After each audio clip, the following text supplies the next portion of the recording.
Bismillahirrahmanirrahim. Assalamu alaikum. I'm Dr. Muhammad Zaman Ashraf.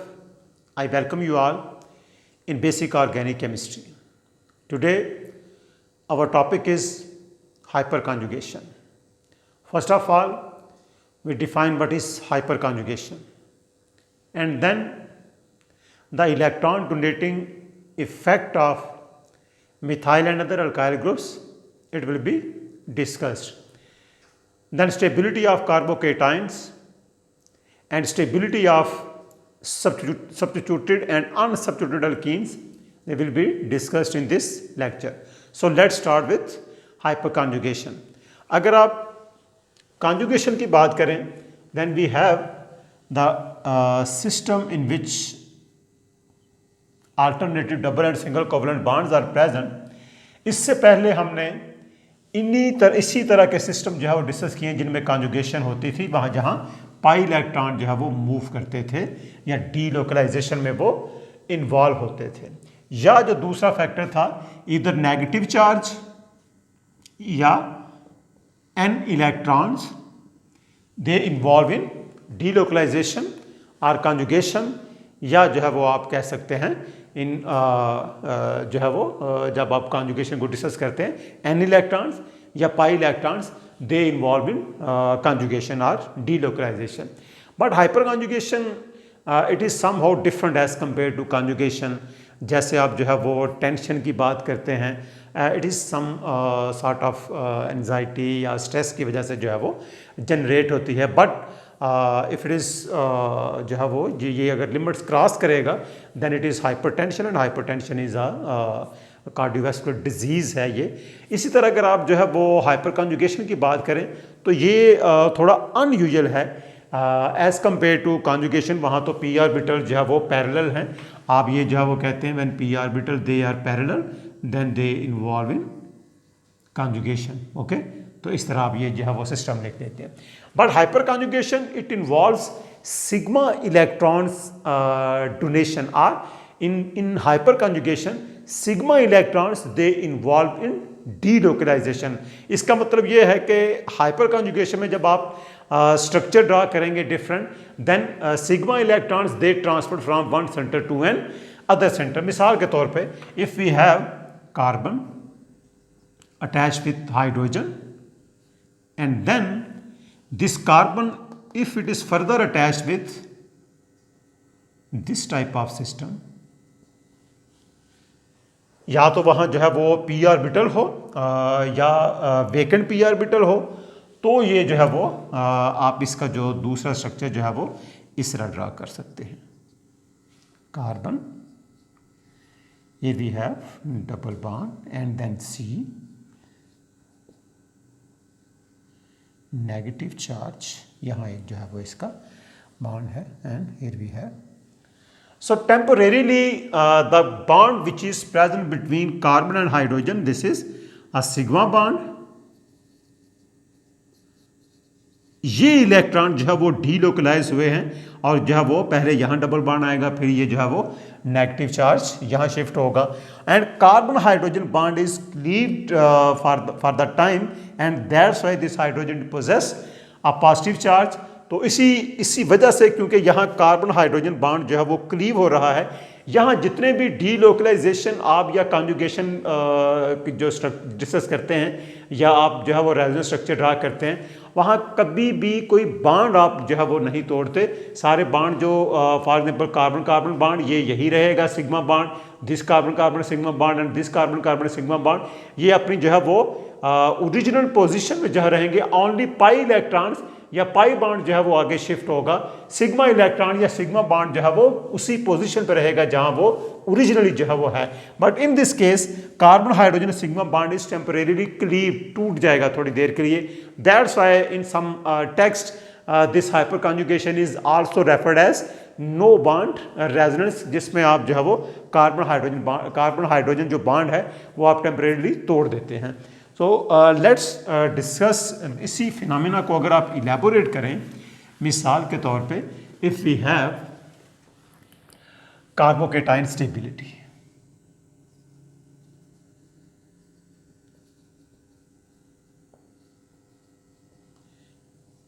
For example, we have carbon, hydrogen and hydrogen. Here we have positive charge, methyl. And then we have carbon, CH3, hydrogen, hydrogen, positive charge. Then we have carbon, hydrogen, methyl, methyl, positive charge. And we have carbon, CH3, CH3 and CH3, positive charge. अगर आप इनका stability order जो है वो discuss करें, then this tertiary butyl carbocation is most stable and this methyl carbocation is least stable. अगर आप यहां से टर्शी ब्यूटाइल की तरफ मूव करते हैं, then we see that number of methyl groups they are increased. We know that this carbon it is positively charge. हर वो एटम या ऑर्गेनिक कंपाउंड्स में जो इंटरमीडिएट्स हैं which are electron deficient, they can be stabilized by the presence of electron donating groups. On the other hand, अगर कोई intermediate negatively charge है और इलेक्ट्रॉन रिच है और उस इलेक्ट्रॉन रिचनेस की वजह से वो अनस्टेबल है, then electron donating groups decrease the stability and electron withdrawing groups increase the stability. अब यहाँ हमारे केस में carbon is positively charge. When this carbon is positively charged, it means it is electron deficient, and electron donating groups increase the stability of this positive charge. तो इस वे में जैसे ही आप एक हाइड्रोजन को मिथाइल से चेंज करते हैं and then second methyl and then third methyl, then stability is increase. तो हम ये कहेंगे these methyl groups they are electron donating. How they are electron donating? अगर आपके पास हाइड्रोक्सिल ग्रुप हो या आपके पास अमाइनो ग्रुप हो या कोई भी ऐसा ग्रुप हो जिसके पास लोन पेयर्स हों, तो वहाँ हम ये कह सकते हैं because they possess lone pairs and they are electron donating और they donate unshared electron pair to the electron deficient species. लेकिन यहाँ मिथाइल के केस में कहीं भी जो है वो लोन पेयर नहीं है because carbon is present in group number 4 और 4 इसने जो है वो बॉन्ड बनाए हैं. So that's why the phenomena which assured the electron donating effect of this methyl group is through hyperconjugation. अगर आप इसकी बात करें, we have carbon, अगर हम इसका स्ट्रक्चर लिखें, we have carbon, यहाँ आपके पास दो ये हाइड्रोजन्स हैं. फर्ज करें इसी लोकेशन पे ये एक जो है वो बॉन्ड है and then we have these two hydrogens, ये आपके पास. Okay, so this carbon it is positively charged. ये इसका जो है वो ऑर्बिटल, दिस ऑर्बिटल यहां आपके पास एक जो है वो ये एक सिग्मा बॉन्ड है हाइड्रोजन के साथ. तो ये जो है वो आपके पास पॉजिटिव चार्ज जो है वो planar and this is electron deficient. It means के जो ओवरलैपिंग हो रही है ऑर्बिटल्स की वो थ्रू दिस बॉन्ड जो है वो ये पार्शियल ओवरलैपिंग. ओके, ये जो डीलोकलाइजेशन जो हो रही है, सो it mean this overlapping actually stabilize the positive charge of this carbon atom. So that's why when you increase the number of methyl groups, this overlapping opportunity it is increased and stability of these carbocations is increased. So it means any electron deficient species, when it is attached with some electron donating groups, its stability is increased. That's why methyl group, when it is attached with carbocation, it increases the stability of that carbocation. Same is with free radicals. अगर आपके पास free radicals हैं, then we have, suppose here we have instead of positive charge, अगर मैं यहाँ इसको जो है वो रेडिकल से जो है वो लिख दूँ, then we have here hydrogen, यहाँ आप free radical stability, methyl and ethyl isopropyl and tertiary butyl free radical stability. Here we have 1 electron. Okay, keep in mind that carbocations they are 2 electron deficient species and free radicals methyl, ethyl and tertiary butyl they are 1 electron deficient species. Okay, so when they are electron deficient species, we know that these methyl group, they are electron donating. So again, stability of these free radicals, alkyl free radicals, it increased by the presence of electron donating methyl group. So this is the same जैसे मैंने अभी जो है वो discuss किया अभी ethyl carbocation की stability, तो यहाँ भी आपके पास वी हैव इस तरह का आपके पास सिस्टम होगा. This is p orbital and now it contain only 1 electron. ठीक है, तो ये जो है वो जो सिग्मा आपके पास ऑर्बिटल है, सिग्मा बॉन्ड जो है आपके पास कार्बन हाइड्रोजन का, वो इसके साथ जो है वो ओवरलैप करेगा. मिसाल के तौर पे अगर ये हाइड्रोजन हाइड्रोजन और यहाँ जो है वो कार्बन है, तो इसका ये जो आपके पास ऑर्बिटल है which forms a sigma bond with hydrogen, तो यहाँ से जो है वो ओवरलैपिंग होगी और 1 इलेक्ट्रॉन यहाँ जो है वो शिफ्ट होगा. So it stabilize this resulting free radical. So it means free radicals, they can be stabilized by the presence of electron donating methyl group. Next is we have aromatic compounds and electrophilic substitution reaction.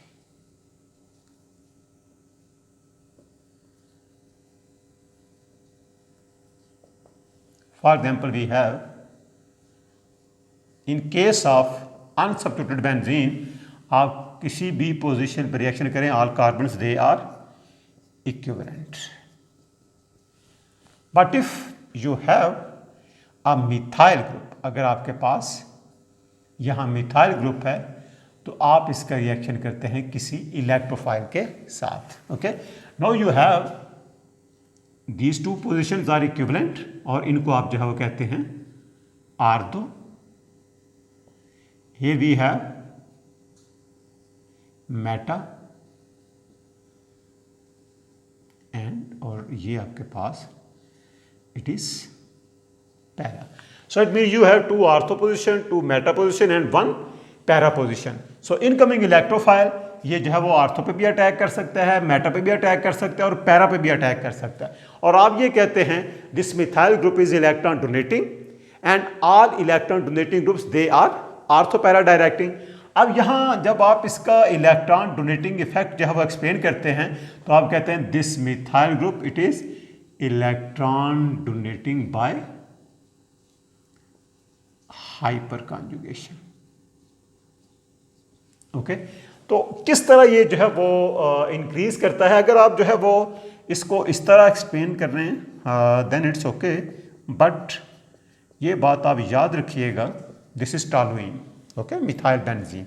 अगर आप इसके जो है वो hyper conjugating structures लिखें then you have air carbon carbon double bond and H positive. Here we have negative charge like that. So these sigma electrons, they are donated to the ring, and then we have another structure negative charge. तो आपके पास ortho and para position पे जो है वो negative charge जो है वो आएगा. Okay, we have here negative charge and then original structure methyl benzene. But we know that, आपको पता है, आपने जो है वो रेजोनेंस जो है वो पढ़ी है. These structures, they contribute very little in the structure of this methyl benzene, and keep in mind that hyperconjugation is more important in excited state as compared to in ground state.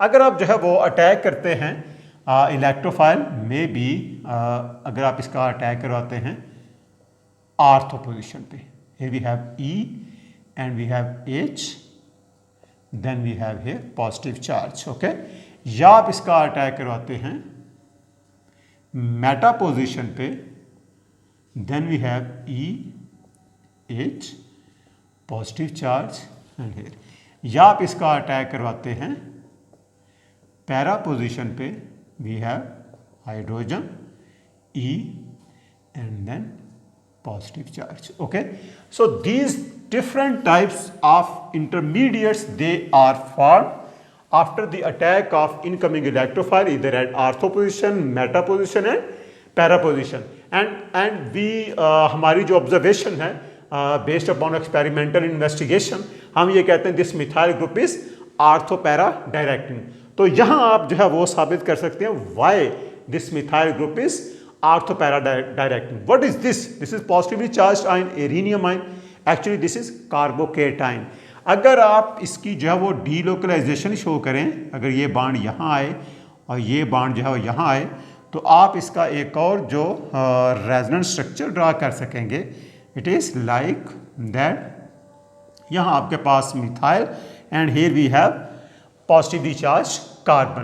तो ये आप देख सकते हैं this type of structure it can be stabilised directly by this methyl group because this positive charge यहाँ आपके पास it is actually tertiary carbocation.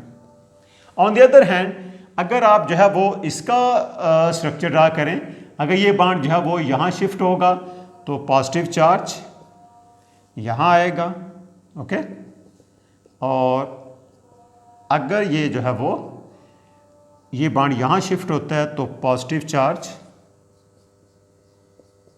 इस पोजीशन पे आएगा. आप देख सकते हैं कि इन स्ट्रक्चर्स में ये जो कार्बन है, this carbon it is not positively charged, so it means this methyl group cannot directly stabilize this carbocation. In other words, आप ये कह सकते हैं the carbocation are the intermediate which is formed after the attack of incoming electrophile at meta position. It is actually secondary carbocation. It means secondary carbocations they are less stable as compared to this tertiary carbocation. अगर आप para का case देखेंगे तो वहाँ भी ortho वाली position होगी. अगर ये बॉन्ड यहाँ शिफ्ट होगा then you can draw the next resonant structure. Here we have CH3 and positive charge. Here you can see that again you have tertiary carbocation. So this tertiary carbocation, because of the presence of these two structures, they are highly stabilized by the presence of these methyl groups, because we know that these methyl groups they have ability to stabilize the resulting carbocation. So these intermediates they can be stabilized. That's why we call this methyl group it is ortho and para directing. This is because of the stabilization of these resulting intermediates which are formed by the attack of incoming electrophile at ortho and para position. So it means these methyl groups they are, if they are electron donating, then they donate their sigma electrons, and in hyperconjugation sigma electrons they delocalize or they involve in conjugation. And other stability of alkenes.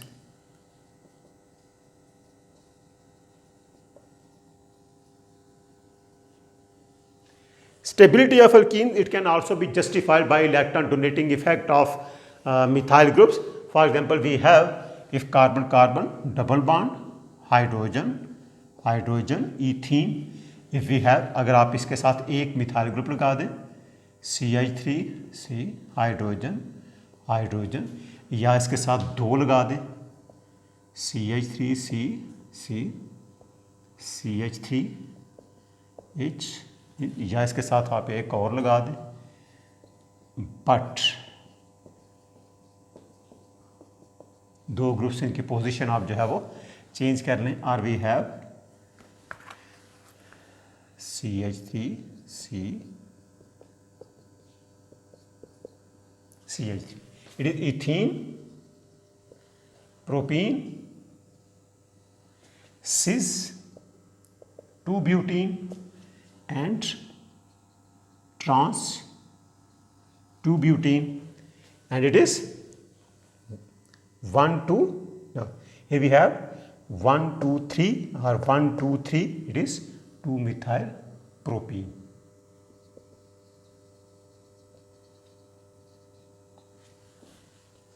So when you discuss the stability order of these alkenes, it is least stable.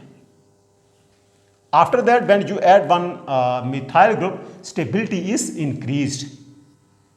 And then the difference between stability of these two alkenes, both are 2-butene, one is cis and another is trans, and their stability difference is based upon कि यहाँ आपके पास जो है वो stearic repulsion है, that's why it is more stable as compared to cis alkene. So trans 2-butene is more stable as compared to cis 2-butene. This is because of methyl steric repulsion, and the most stable is this one. So here we have this carbon. This carbon is substituted with 2 methyl groups. अगर आप number और increase करेंगे, मिसाल के तौर पे आपके पास CH3C double bond C, CH3H, stability और इंक्रीज होगी, या जो है वो अगर आप CH3C most stable. So these methyl groups, they are electron donating, and that's why they increase the stability of these alkenes. ये जो है वो most reactive हो गई, और यहाँ आपके पास जो है वो this carbon is sp2 hybridized and it is sp3 hybridized, and stability of these alkenes आप ये जो है वो in general आप ये conclude करते हैं, highly substituted alkenes are highly stable, or more substituted alkenes, they are more stable as compared to less substituted or unsubstituted alkenes. That's why this ethene, it is least stable, and when you increase the number of methyl groups, they are electron donating by hyperconjugation, they stabilize the resulting alkenes. So this is all about the hyperconjugation we have discussed up to now. The normal जब आप conjugation discuss करते हैं, it is actually delocalization of pi electrons, but in case of hyperconjugation, sigma electrons are donated, and it can be proved by that methyl groups, the carbon has no unshaded electron pair, but it is electron donating, and these electrons which are donated by this methyl group are CH sigma electrons. So hyperconjugation, it involves the sigma electrons delocalization. So this is all about the hyperconjugation. In my upcoming lecture, I will discuss the inductive effect and relate the inductive effect with acidity of organic acid and with reactivity of different functional groups. Thank you very much.